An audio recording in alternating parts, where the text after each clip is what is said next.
Bueno, ahora, dentro de esto, dice paciente femenina de 58 años de edad que acude por dolor torácico. Dolor torácico.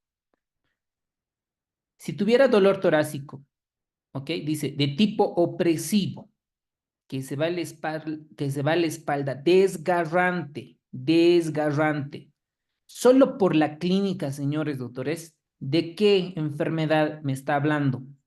Disección aórtica. Disección aórtica. Sección aórtica. Disección de Oh, muy aorta. bien, excelente.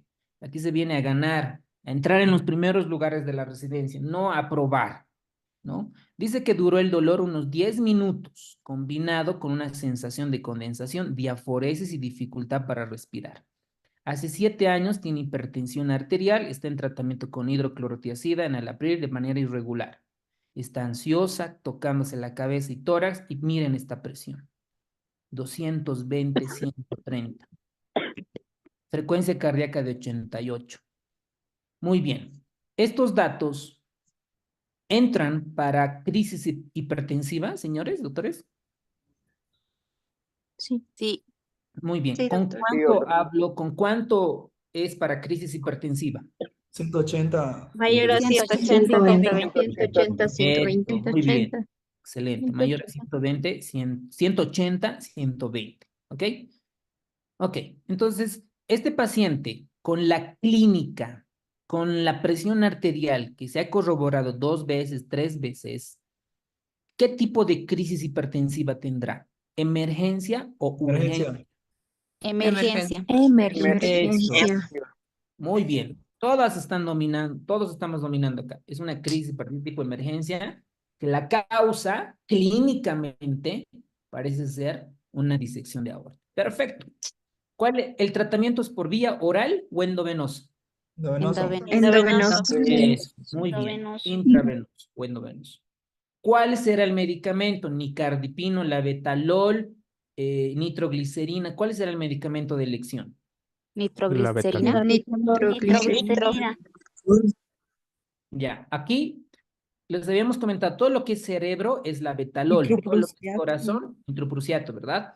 Pero esto es disección de aorta, disección de aorta. ¿Por qué? Porque, ¿cuál es el objetivo? ¿Cuánto debo de bajar la presión arterial en este paciente? ¿Cuánto debe ser mi objetivo? De 100 a 120. Eso, muy bien, doctor. La presión arterial sistólica menos de 120, menos de 100, menos de 110. ¿Y la frecuencia cardíaca, doctora? Menor a 60. Menor a 60. Eso, muy bien, excelente, bien. Ese es objetivo solo para disección de aorta. No es para stroke ni evento vascular tipo hemorrágico. Bien, bien, doctores, muy bien. Perfecto, yo creo que ya están dominando el tema. El fondo de ojo muestra estrechamiento arteriolar, hemorragias bilaterales leves, manchas algodonosas y papiledema. ¿Ok? Además, tiene un compromiso el sistema nervioso central. Muy bien. ¿Qué pasa en el examen físico? Neurológico 15/15, no datos de focalización. No hay dato que me diga, está ocupando algo, tiene hemiparesia o hemiplegia, ¿no? No hay datos, no focaliza. No se detectó nada específico en los sonidos cardíacos ni pulmonares, o sea, cardíaco, dice, no hay nada, ni pulmonar, ¿no? Bajo evaluación del síndrome coronario agudo fue remitida al servicio de urgencias. Se hace un electrocardiograma, ¿no? Todo paciente con dolor torácico, ¿no? De tipo opresivo, se hace un electrocardiograma, está indicado. Muestra un ritmo sinusal y una desviación del segmento de setín específico. La CK de banda miocárdica 3.0 unidades internacionales litro, troponinas 30.3, glóbulos blancos de 8000, hemoglobina de 12, dímero de 13.6 microgramos litro. Los niveles de enzima cardíacas todo dentro de límites normales. Entonces parece ser que el problema no es el dolor torácico de origen isquémico, ¿no? Parece ser una disección de aorta. Se le hace una radiografía de tórax y muestra, miren, este ensanchamiento de mediastino, ¿no? Ya el paciente si estuviera asintomático, podríamos decir que tenía un aneurisma, ¿verdad? Y por lo tanto, por este ensanchamiento, se le pide una angiotomografía de aorta, ¿no? Se le pide. Esto entra en un contexto de síndrome aórtico agudo, Para todos los que quieren entrar en los primeros lugares, que no están probando entrar a la residencia, que están decididos de entrar a la residencia, que asumen la responsabilidad del 100% de que si vas a ingresar o no ingresar, les sugiero que lean un poquito de síndrome aórtico agudo. Anótense, por favor, síndrome aórtico agudo. Ahí van a encontrar la disección de aorta, van a encontrar la úlcera penetrante de aorta y el hematoma intramural aórtico. ¿Ok? Entonces se hace el estudio, se confirma, ¿no? Porque estamos sospechando que hay una disección de aorta y se hace la angiotomografía. Miren esta imagen. Todo esto es la aorta, todo lo que estoy pintando. Esta es la aorta descendente y esta es la aorta ascendente y esto es el callado, ¿no? De la aorta. Miren esta línea. Se está rompiendo, se está disecando la aorta. Entonces, aquí tenemos una aorta ascendente de 50 milímetros. Y este paciente, por el tema, por la disección aórtica, inmediatamente se le da interconsulta a cirugía torácica para que vayan sometiéndole la cirugía. Actualmente esto ya no es solo cirugía, sino también con el intervencionista cardiólogo, es una cirugía mixta. Entonces, el paciente fue intervenido a la urgencia, se hace el reemplazo aórtico ascendente también del arco proximal con injerto de Hamsley y valvulopastía al corazón abierto de la válvula aórtica. Entonces, este paciente, una vez tratado la disección aórtica, obviamente sobrevive al manejo, ¿no es cierto? Pero antes de que ingrese a cirugía cardíaca, tenemos que controlar la presión arterial, menos de 120 y una frecuencia cardíaca menos de 60, 50 latidos por minuto. ¿Ok? Entonces, este caso, probablemente aquí muchas partes de Bolivia no hubiera sobrevivido la paciente, ¿no? Porque aquí probablemente se hubiera muerto. Primero, porque no hubiéramos diagnosticado. Segundo, que angiotomografía de aorta, pues tenemos que buscar estudios, que el seguro está lleno, bla, bla, bla. Que el cirujano de tórax, que los fines de semana, ¿no? Que el cirujano cardíaco se fue de vacaciones, no sé, ¿no? Pero a veces con mucha suerte le tocan buenos médicos como ustedes y pues llegan al diagnóstico, hace el abordaje y se hace el manejo, ¿no?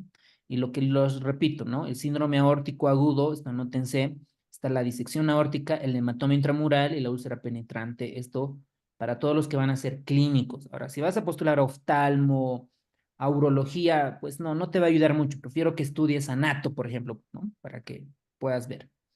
Entonces el síndrome aórtico agudo involucra la disección de aorta, que tiene una clasificación importante, el hematoma intramural, la sangre dentro de la túnica media de la aorta, y la úlcera penetrante aórtica. Y ahorita en nuestro caso clínico se trata de un paciente que tuvo una disección aorta, que esa fue la etiología de la crisis hipertensiva. Bueno, entonces, esta aorta, los aneurismas, sí hay una clasificación, ¿no? De la aorta torácica, de la aorta abdominal. Entonces, aquí hay una proporción, una diferencia entre el hombre y la mujer. Por ejemplo, es de 2:1 a 4:1, por ejemplo, en aneurisma de aorta torácica. ¿Cuál es el factor de riesgo más importante para el aneurisma de aorta torácica? La aterosclerosis. La aterosclerosis. También el síndrome de Marfan, que han debido escuchar, leer en histología, en fisiología. Medidas preventivas, un estilo de vida saludable. El screening se realiza con un ecocardiograma transtorácico justamente para valorar cómo está esta raíz, ¿no? Esta raíz de la aorta. Eso lo vemos con ecocardiografía también. Los signos y sintomáticos, normalmente es asintomático cuando es de larga data y cuando se presenta de forma aguda es un dolor torácico que va hacia la espalda. Y eso es lo que vino nuestra paciente, porque la paciente acude por dolor que se va a la espalda, dolor desgarrante, desgarrante. Entonces, esa es la característica de la rotura, de la disección de la aorta. Pueden existir hipotensión, muerte, obviamente, si se rompe, ¿no? El diagnóstico es con angiotomografía, angiotomografía. Y el tratamiento es la reparación de dicha disección, ¿no? Sobre todo cuando el diámetro está mayor o igual a 50 milímetros de mercurio. Para todos los que van a ser cardiólogos, imaginólogos, este dato tienen que recordar, ¿no? ¿Cuándo tiene indicación de tratamiento de la reparación? Mientras que el aneurisma de aorta abdominal, el factor de riesgo más importante es el tabaquismo, la edad. ¿Cómo llegan estos pacientes? Llegan con dolor abdominal, una masa abdominal. Incluso puede haber dolor abdominal y este dolor abdominal irse hacia la espalda, irradiarse hacia la espalda, ¿no? Se ven muchos casos, ¿no? Aneurisma de aorta abdominal y la mayor parte no salen, se mueren. Tengo entendido que ya los cirujanos son más cracks, más capos, entonces ya, ¿no? Pero aquí se truena el riñón, ya cuando estén en la residencia van a ver que estén involucrados en el área, en la especialidad médica. El diagnóstico, ¿no? Con un Doppler, con ecografía Doppler abdominal, también con una angiotomografía. La vigilancia y el tratamiento, el aneurisma de aorta abdominal es con un diámetro mayor a 55 en hombres y mayor a 50 milímetros en mujeres, ¿no? Esto como dato para este tipo de pacientes. Aquí tenemos los síndromes aórticos agudos, ¿no? La disección aórtica, como es en nuestro caso, miren cómo se va disecando, miren esta línea, este es en la aorta ascendente, aquí está la aorta descendente, el hematoma intramural, ¿no? Todito esto. La úlcera penetrante aórtica, el pseudoaneurisma aórtico y la lesión traumática aórtica. ¿Estos quiénes ven? Pues los cardios, los imaginólogos, los cirujanos cardiovasculares con mayor frecuencia a comparación de otros. Esta es la clasificación de la parte de los síndromes aórticos agudos, sobre todo la disección, el de Baker y el Stanford. Muy bien. Ahora, el paciente presentó fibrilación auricular, o sea, ha entrado a cirugía cardíaca para la reparación de dicha disección más cambio valvular aórtico y en su posoperatorio presenta fibrilación auricular. Y esta fibrilación auricular se maneja con amiodarona en infusión. Se recuperó bien de la cirugía y fue dada de alta a los 18 días de su intervención quirúrgica, con seguimiento a corto plazo en la cirugía, en la consulta externa por cirugía de tórax. Excelente, ¿no? Entonces, aquí tenemos nuestras preguntas clásicas y ya la definición. Creo que todo el mundo ya está dominando cuándo se la denomina hipertensión arterial aguda severa, que es el término correcto, y antiguamente llamada crisis hipertensiva. Esta crisis hipertensiva se divide en dos, la emergencia y la urgencia, que todos ustedes ya la dominan. ¿Cuál es la diferencia? Que la emergencia, emergente, ya existe un órgano, daño a órgano blanco. Y alguien se pregunta, pero ¿cuáles son los órganos blancos? El cerebro, el corazón, la retina, las grandes arterias, ¿como quién? Como la aorta y los riñones. Ah, pero dirá, no, esto me voy a olvidar, ¿no? Puede ser que al examen de febrero del 2025 me voy a olvidar. ¿Qué tengo que realizar, doctores? Flashcard. Flashcard. Exacto. Porque esto puede ser que te olvides. Entonces, la mejor manera de no olvidarte es anotarte tu flashcard. ¿Quién se beneficia? Ustedes. ¿Quién tiene probabilidad de mejor de entrar a la residencia? Ustedes. ¿Quién asume la responsabilidad de entrar a la residencia? Ustedes. Y si no entras, es tu responsabilidad en la mayor parte de los casos. Por eso es emergencia, ¿no? Porque hay daño a órgano blanco. Y la urgencia, la mayor parte de los pacientes están asintomáticos o con leve cefalea. Y el manejo es intravenoso en emergencia y en la urgencia es por vía oral. ¿Qué podemos encontrar en un paciente? Si tienes un paciente más de 180, 120, hay que hacerle un fondo de ojo. mínimo, ¿no? Y sabemos que muchos centros, muchos médicos ni siquiera cuentan para realizar el examen fondo de ojo. Entonces ahí vamos a encontrar la hemorragia retiniana, papiledema, tenemos creatinina y probablemente esté con lesión renal aguda y subaguda. ¿Ok? Ahora, hay otros términos. Yo creo que esto es un poquito más como teórico, ¿no? Un poco teórico, porque en la práctica diaria pues no se la ve tanto. Por ejemplo, hay un término, un concepto que es la hipertensión maligna, maligna. Y esta hipertensión maligna, en diferentes artículos, en las revisiones no sistemáticas van a encontrar con diferentes puntos de corte. Por ejemplo, la mayor parte comúnmente es más de 200, 120. Y aparte de eso, tiene que tener retinopatía bilateral avanzada, hemorragias, manchas algodonosas y papiledema. Recién voy a comentar, voy a hacer el diagnóstico de hipertensión maligna. La verdad, en todos estos años, nunca he visto un diagnóstico de hipertensión maligna, ¿no? Alguien que haya diagnosticado como tal. Luego tenemos la encefalopatía hipertensiva.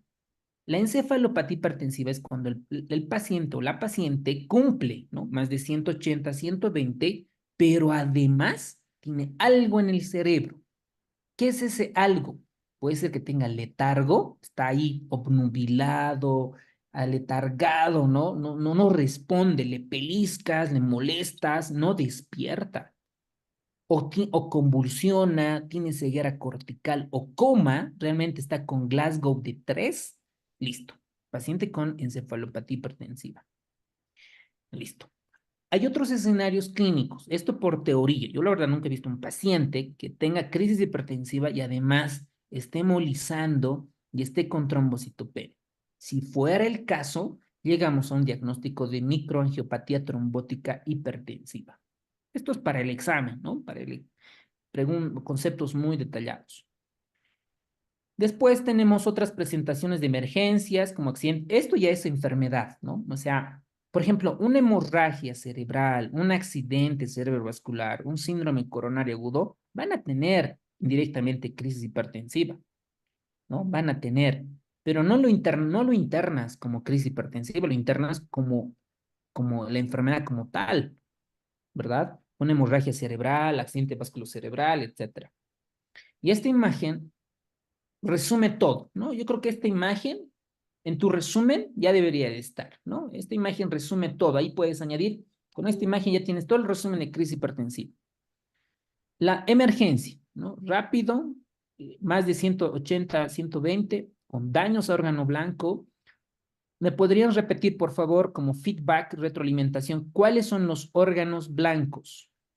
Retina, La grandes vasos, retina, corazón, cerebro, cerebro, grandes corazón, vasos y riñón, grandes riñón. vasos.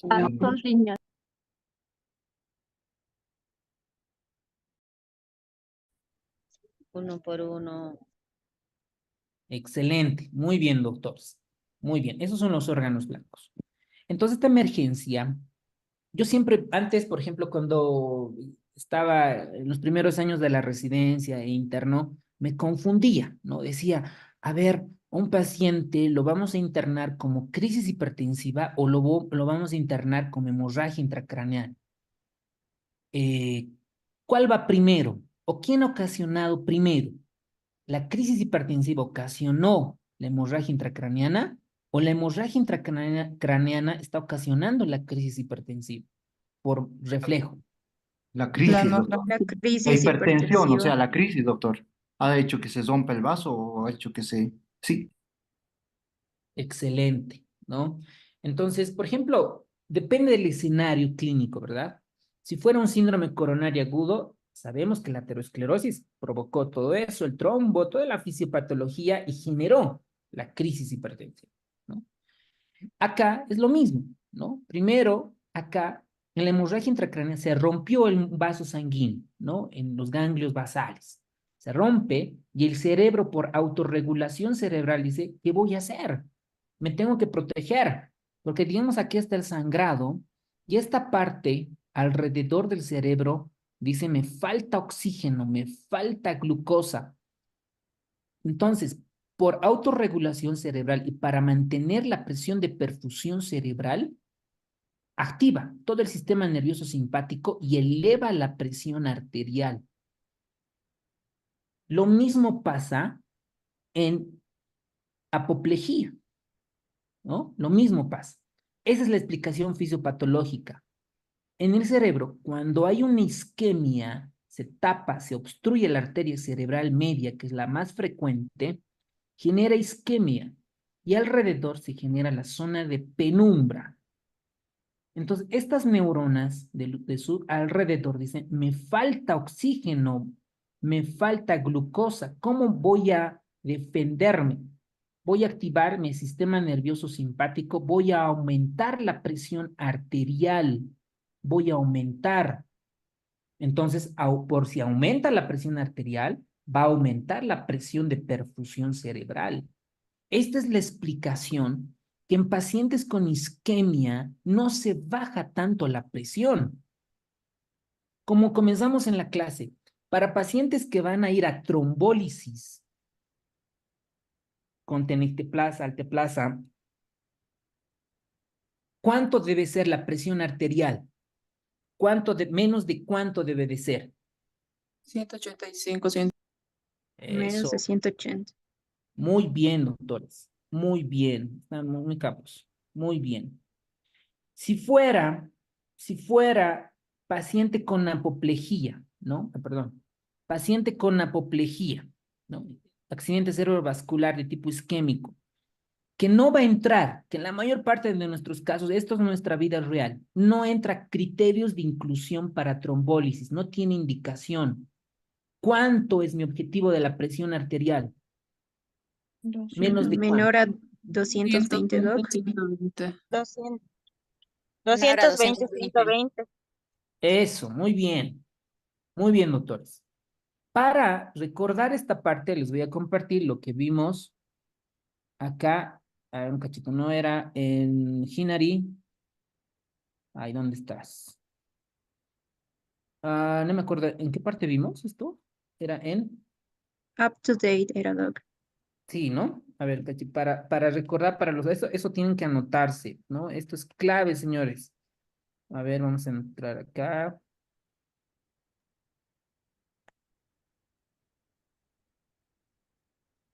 A ver. Evaluación y manejo de crisis hipertensiva. Vámonos a los resúmenes. Ahí está. La definición, la evaluación. Vámonos al tratamiento. Ahí está, señores. Clic derecho. Esto, háganle un screen a esto, por favor. Háganle un... Ahora, ¿por qué no quiere? Ahí está. A ver, miren. Esto para isquemia, para evento vascular de tipo isquémico. Le van a preguntar igual al neurólogo. La presión arterial, dice, ¿no? No debe de ser bajado a menos, dice, ¿no? A menos que esté mayor o igual a 185, 110 en pacientes que van a entrar a terapia de reperfusión. De manera indirecta, a los pacientes que voy a trombolizar, a esos pacientes, el objetivo de la presión arterial es menos o igual a 185, 110. ¿Están de acuerdo? A ver, ¿esto por qué no quiere? Ya, está bien. Incluso acá nos da una tabla, ¿no? Pacientes que son elegibles para terapia de reperfusión, ¿no? Debemos de bajar la presión arterial siempre cuando tenga mayor a 185, 110 milímetros de mercurio. Indirectamente para nosotros, menos de 185, 110. Ese es el objetivo, ¿no? Esa presión debemos manejar. ¿Con cómo vamos a manejar? Miren, la betalol. 10 a 20 miligramos intravenoso, seguido en 1 o 2 minutos, y esto se repite. ¿Ok? La betalol, cerebro, la betalol, cerebro, la betalol. Disección de aorta, la betalol. Disección de aorta, la betalol. Y aquí está el manejo. ¿Ok? Muy bien. Ahora, para pacientes en nuestro medio que no reciben terapia de reperfusión, recién es menos de 220, 120 en pacientes que no son candidatos para terapia de reperfusión. ¿Ok? Muy bien. Y para aprovechar esta imagen, para disección aórtica, cambia. La presión arterial sistólica menos de 100, o dice aquí, ¿no? Entre objetivo entre 100 a 120.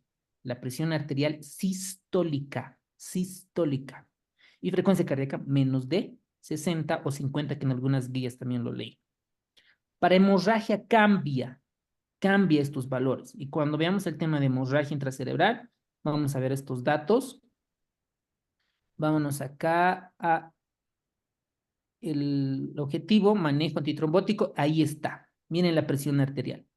Para pacientes, nos dicen, ¿no? Ay, caramba, ¿qué estoy haciendo? ¿Están viendo mi pantalla o se ha borrado? Sí, Sí, se ve, estamos, doctor. sí se ve, se ve.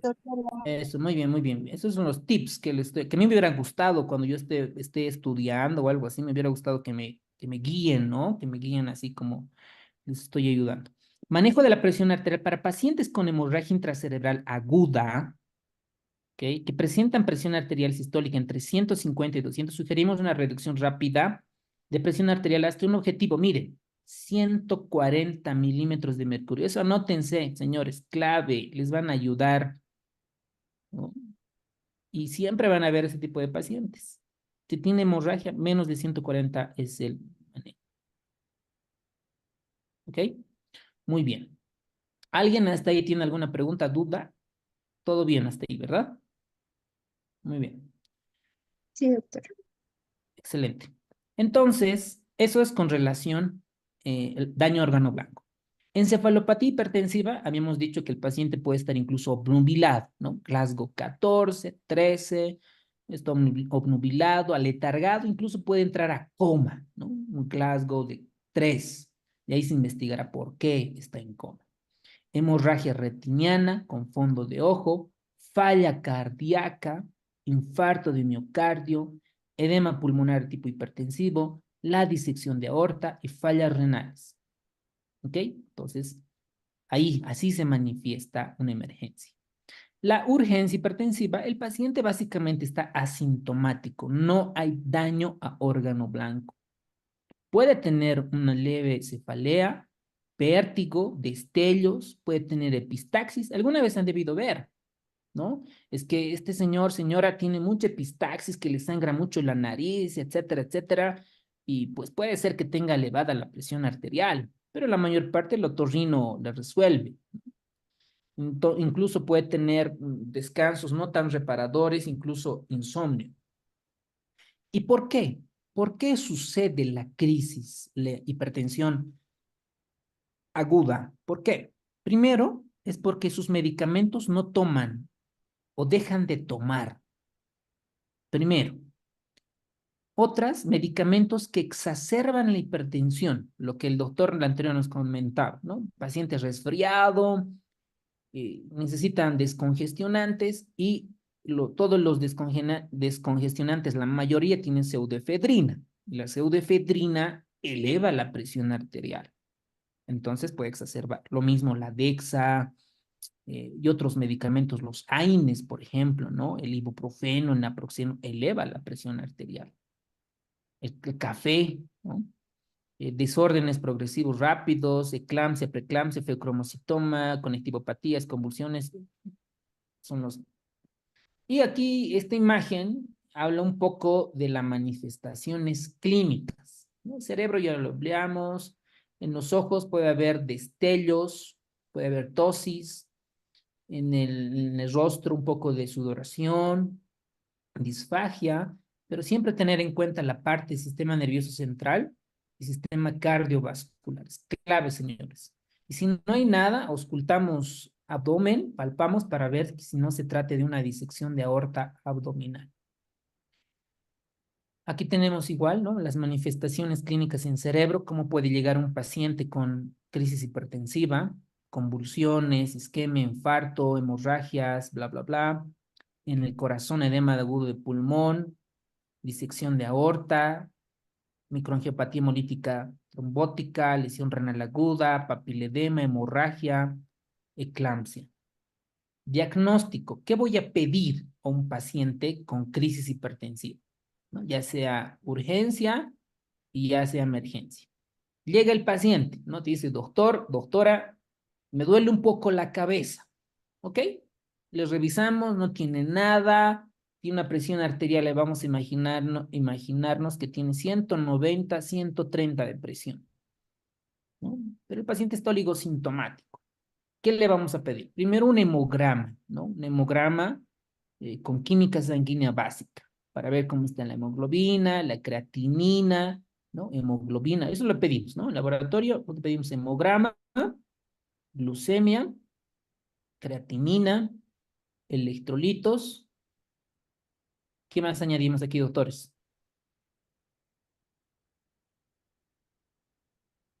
Ovulación. Es, Boom, muy hidrógeno bien, urélico. ya, nos, boom, ya.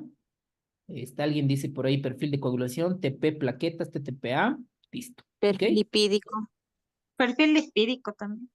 Ya, no es tanto como de urgencia, pero claro, sí vale. Perfil lipídico para ver el riesgo cardiovascular, cómo están los lípidos, perfecto. Eso en cuanto a sangre. Luego le pedimos, le hacemos un fondo de ojo. Eso es clave, señores, clave. Y aparte le hacemos un electrocardiograma de 12 derivaciones para ver que no esté pasando algo al corazón, ¿no? Luego, aquí dice, en resumen, un examen general de orina, ¿no? Sedimento urinario. Para embarazo, por supuesto, pedir un test de embarazo. Si el paciente tiene dolor torácico o tiene equivalentes anginosos o es un diabético anciano que no necesariamente muestra dolor torácico, ahí voy a pedir troponina, CPKMB, etcétera. Un ecocardiograma, angiotomografía si sospecha disección de aorta. Si el paciente tiene focalización, tiene una cefalea importante, ahí le pediré una tomografía. Si escucho soplo en el abdomen, una ultrasonografía de rastreo abdominal, incluido la parte renal. ¿Ok? Entonces, dependiendo, la clínica manda, siempre la clínica manda, le solicito. ¿Ok? Entonces, un paciente que llega con la urgencia, confirmamos la presión arterial varias veces, unas 2, 3 veces, vemos cómo está el fondo de ojo, vemos la clínica y dependiendo de la clínica pedimos los estudios complementarios, ¿no? Si el paciente tiene dolor torácico, le pido una electro, ¿no? Si estoy sospechando disección, le pido una angiotomografía de aorta. Si el paciente tiene hemiparesia, monoplegia, desviación de la mirada, le pediré una tomografía simple de cerebro. Aquí tenemos los pasos para tomar la presión arterial. Esto ya es conocimiento general, cultura general, ¿no? Cómo debería tomarse. El manejo. ¿Hasta cuánto vamos a disminuir la presión? Esto es clave, ¿no? En crisis hipertensiva esto se debería preguntar. ¿Cómo voy a manejar? ¿Cuál es mi objetivo? Menos de 160, 100 milímetros de mercurio. Bueno, ese es el objetivo. Ya cuando salga 48 horas, ya esté controlada, recién voy a mantener el objetivo de menos de 130-80 o menos de 140-90, dependiendo cuál es el escenario clínico de este paciente. ¿Ok? Entonces el manejo, ¿no? Llega la paciente, le tomamos signos vitales, le hacemos acostar, realizamos el examen físico, la historia clínica, dependiendo si es urgencia o no, emergencia, le internamos, ¿no? Medicina interna o en terapia intensiva si es una emergencia hipertensiva. ¿Ok? Ahora, la pregunta es, ¿con qué vamos a bajar la presión arterial? En urgencia tenemos amlodipino, ¿ok? De manera práctica. Para reducir la presión arterial, les había comentado que que no se disminuye rápido, no se disminuye rápido, ¿no?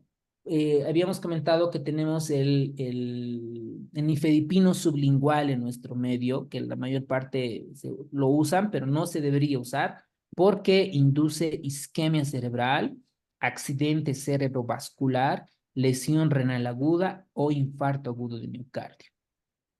¿Ok? Entonces, ojo con esto, no se usa esto. Y vieron que UpToDate lo dice claramente que está contraindicado. Muy bien. En reducción, Doctor, dígame, doctor, una dígame. pregunta. El nifedipino ni en vía oral lo podemos utilizar, ¿no? Porque decía sublingual. Sí, sí, sí. Vía oral sí, pero Ah, entre vía oral nifedipino sí. y amlodipino, mejor amlodipino. ¿Ok? Ah, ya, ya. A Ok, ver, doctor. mira, eso es clave. Bonita tu pregunta para la práctica diaria, ¿no? Para que tú puedas prescribir, no. Entonces nos centramos a Dynamed, Clinical K o UpToDate, como quiera. Aquí vamos a irnos a urgencia, ¿no? Estamos hablando de urgencia hipertensiva. Vámonos al manejo. Emergencia, urgencia en niños. Aquí debería estar. Mm, A ver, primero, solo adultos. Emergencia.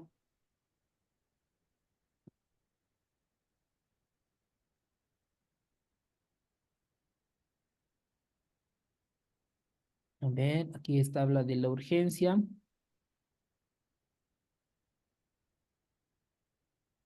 Quiero ver los medicamentos que nos dice la medicina basada en la evidencia. Tun, tun, tun, tun, tun, tun.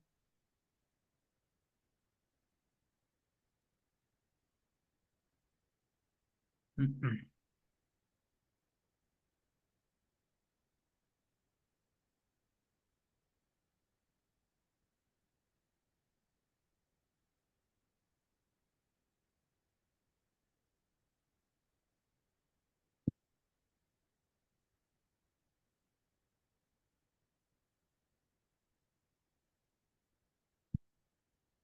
Aquí está. Hipertensión arterial aguda. Vámonos al resumen. Y el medicamento.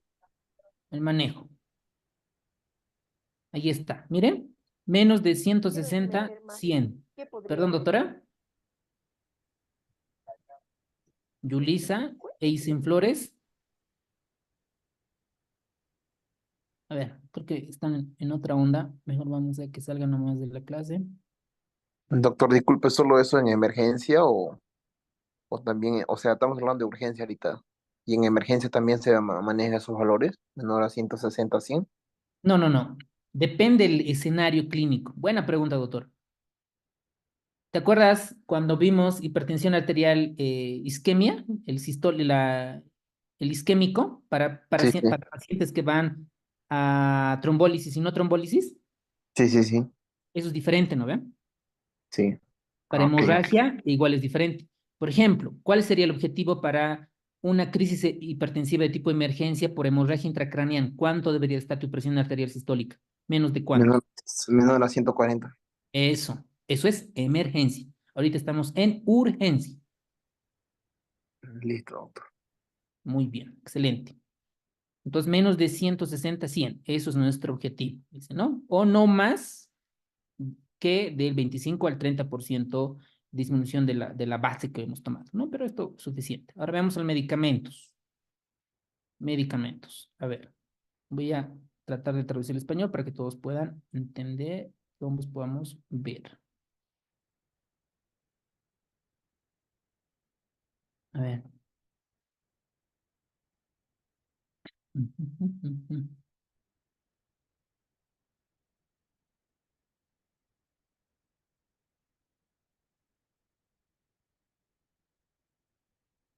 A ver, aquí está. Aquí habla un poco de la presión arterial, bla, bla, bla, y esto es lo que les comentaba, ¿no? Sin embargo, el nifedipino sublingual está contraindicado por las razones que ya comentamos. Vamos a terapias.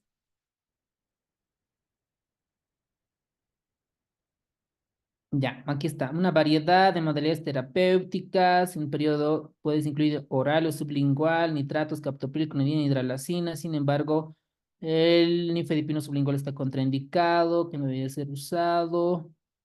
Por ejemplo, miren esto. Captopril, clonidina, ¿no? Aquí habla un poco de captopril, clonidina, captopril.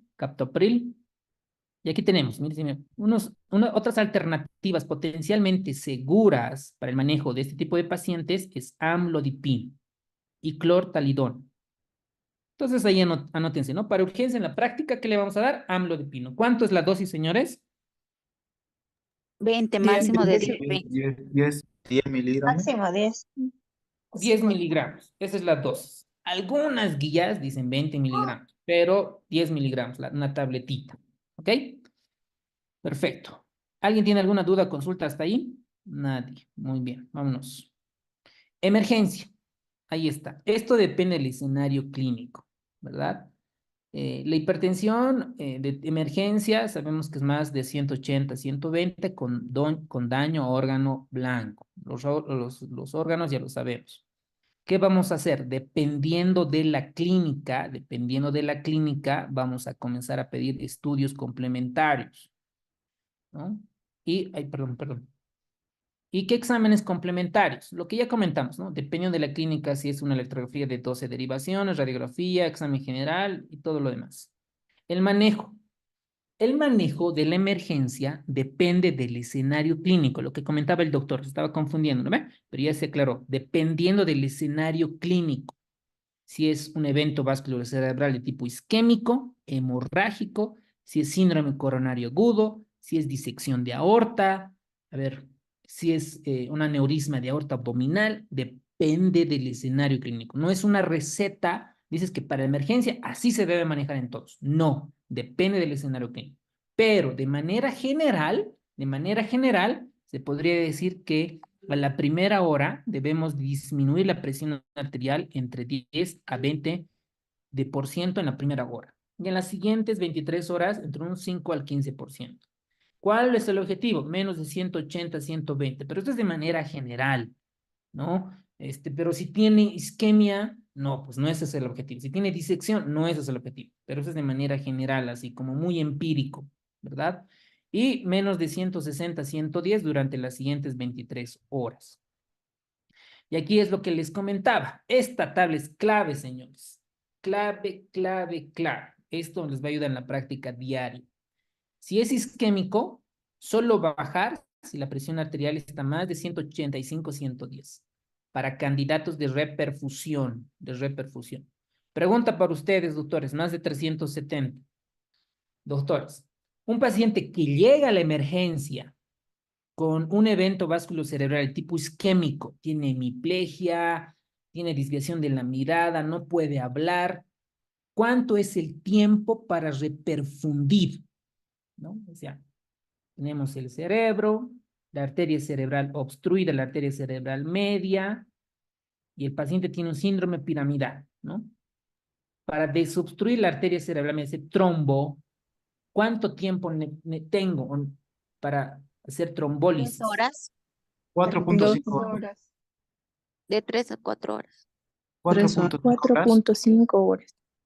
4.5, doctor. ACB. Eso. Muy bien, muy bien.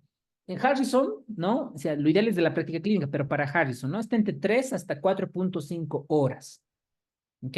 Está entre 3 a 4.5 horas. Entonces, si el paciente llega para criterios para reperfusión, este va a ser mi objetivo, ¿no? Disminuir la presión arterial o mantener un objetivo menos de 185, 110. Solo bajo cuando aumenta, ¿ok? Y si para pacientes que llegan con ACV, con evento SB, con embolia, que pucha, fue ayer, antes de ayer, más de 4 o 5 horas, esos pacientes voy a mantener la presión arterial alta. Y este es el error fatal. Ustedes pásense por cualquier hospital, doctores. Pásense por cualquier hospital, Sucre, Tarija, Oruro, La Paz, Cocha, Santa, la mayor parte, ¿qué tiene? Una embolia isquémica, ¿no? Tiene un ACV isquémico. ¿Y cómo está la presión arterial? Es que, doctor, estaba 180, 100 y le hemos dado amlodipino, nitroglicerina, labetalol, de todo, pero no baja la presión. Pues hay que decirle, ¿pero para qué vas a bajar la presión si el cerebro se está autorregulando, se está autocuidando? Porque estas neuronas necesitan glucosa, oxígeno, quieren sobrevivir. ¿Y por qué le bajas la presión arterial? ¿Van a ver? No me dejen mentir, pasa estos errores. Entonces, solamente se baja la presión arterial, según la evidencia científica, lo que dice Dynamed, Clinical Key, Up to Date, y las guías, sobre todo, de la AJA, del Colegio Americano de Neuro, o de Neurovascular, más de 220, 110. Recién se baja la presión. ¿Ok? Muy bien. Ahora, para disección aórtica, presión arterial objetivo en menos de 120 a 110, ¿no? Se baja en 20 minutos. La hemorragia intracraneal no traumática, es decir, el ACV hemorrágico, el hemorrágico. Para pacientes con presión arterial entre 150 y 220, bajar menos de 140 milímetros dentro de la primera hora. Esto acuérdense, menos de 140 milímetros de mercurio. ¿Ok? Para pacientes que tienen, por ejemplo, ¿no? Con presión arterial sistólica más de 220, se debe bajar entre 140 a 110 milímetros de mercurio. Ya en esto es con la betalol. El objetivo óptimo de la presión arterial es incierto, aunque hayan salido muchos estudios, ¿no? Por ejemplo, estudios de neuro en la parte intrahemorragia intracraniana, ya salieron varios estudios que estos puntos de corte están relativamente aceptables, ¿ok? Ahora, una pregunta que igual se les hace a los residentes. ¿Por qué en nuestro medio, por ejemplo, en las terapias intensivas que trabajo, no hay la betalol? Bueno, no había, el año pasado no había. La única manera de poder bajar la presión arterial era con nitroglicerina. Pero ¿cuál es el efecto adverso? ¿No? Usted R2 de neurocirugía. ¿Por qué está contraindicado la nitroglicerina para bajar la presión? Pues no sabía. La nitroglicerina tiene el bemol de que indirectamente puede aumentar la presión intracraneal. Y eso no nos conviene. Entonces, ojo con el nitroprusiato y la nitroglicerina. Aquí el medicamento de elección en estos escenarios clínicos, en isquemia y en ACV isquémico y ACV hemorrágico, es el abetalol, el medicamento de elección. ¿Ok? También en disección aórtica. Ahora, para traumatismo cráneoencefálico, ¿no ve? Depende. El objetivo es mantener una presión de perfusión cerebral más de 60 milímetros de mercurio. Recién se baja la presión arterial cuando la presión de perfusión esté más de 120 o la presión intracraneal más de 20 milímetros de mercurio. Para encefalopatía hipertensiva se baja solo de 10 al 20% durante la primera hora de tratamiento. Y miren en falla cardíaca aguda. Falla cardíaca aguda es el nitroprusiato más diuréticos, lo que decía en el caso clínico la doctora, ¿no? ¿En quiénes se podría usar diurético? En pacientes con falla cardíaca, porque están congestivos, están llenos de agua. ¿Ok? Muy bien, señores.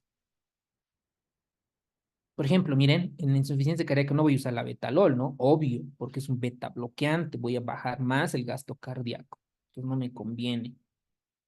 Síndrome coronario agudo, nitroglicerina. Y mire, para disección aórtica, en nuestro caso clínico, el objetivo es de 100 a 120 dentro de los primeros 20 minutos, la betalol y la frecuencia cardíaca menos de 60 latidos por minuto. Clave.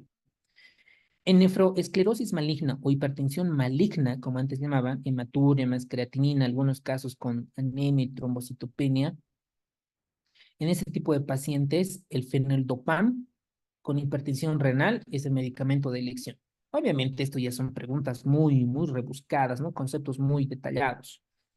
Estos, en anatomía patológica, en las arteriolas aferentes, se encuentra la necrosis fibrinoide, que se muestra en forma de piel de cebolla.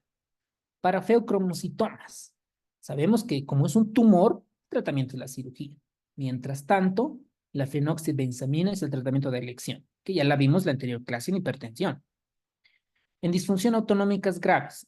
Esto es frecuente, ¿eh?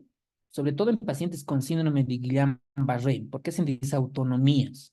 Y estos disautonomías a veces están taquicárdicos de la nada. No tienen fiebre, no tienen dolor, ¿no? Y de repente están taquicárdicos, ¿no? Disfunción autonómica.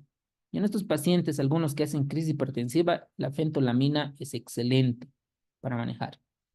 En emergencias durante el embarazo, metildopa, hidralazina, ¿no? Metildopa en urgencia, ¿no? Una hipertensión, bioral, incluso la amlodipina está bien en la urgencia.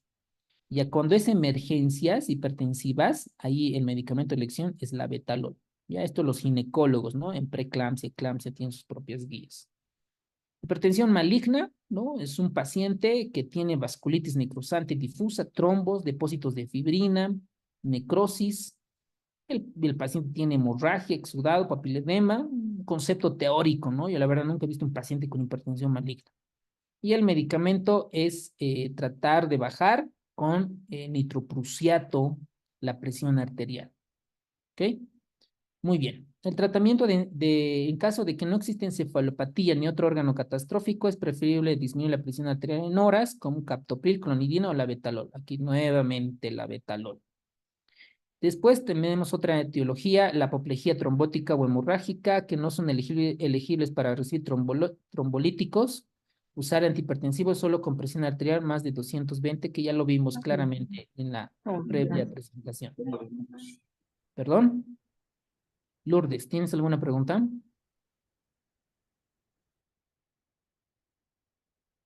No. Este es un resumen del tratamiento, ¿no? ¿Qué medicamentos vamos a dar? A ver, vamos a ver si podemos destacar algo. A ver, para hipertensión maligna, la betalol, totalmente de acuerdo. Encefalopatía hipertensiva, la betalol. Todo lo que es cerebro, la betalol. Evento coronario, nitroglicerina. Muy bien, nitroglicerina. Edema pulmonar cardiogénico, igual, nitroglicerina. Tenemos en nuestro medio.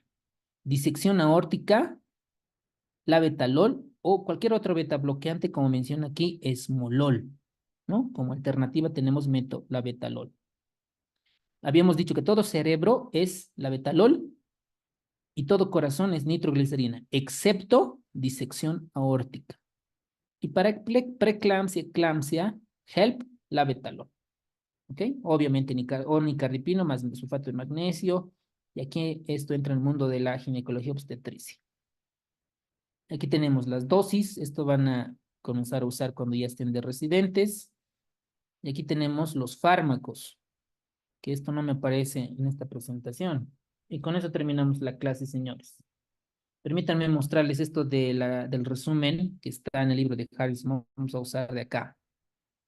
¿Dónde estás? Acá. Veamos. Por ejemplo, para encefalopatía hipertensiva es la betalol, señores. ¿Ok? Medicamento de elección. Hipertensión maligna, la betalol. Ictus, la betalol. Infarto de miocardio, angina inestable, nitroglicerina. Nitroglicerina. Insuficiencia ventricular izquierda aguda o insuficiencia cardíaca, les pueden preguntar, nitroglicerina. Nitroglicerina. Para disección aórtica, la betalol. La betalol. Crisis adrenérgica. ¿De qué enfermedad nos está hablando aquí Harrison cuando nos dice crisis adrenérgica? Feocromocitoma. Eso, muy bien, doctor. Feocromocitoma, fentolamina. Hipertensión postoperatoria, nitroglicerina, preeclampsia, eclampsia, hidralazolina, pero preferentemente la betalol. Pero miren la referencia, 2005, miren, muy antiguo, ¿no?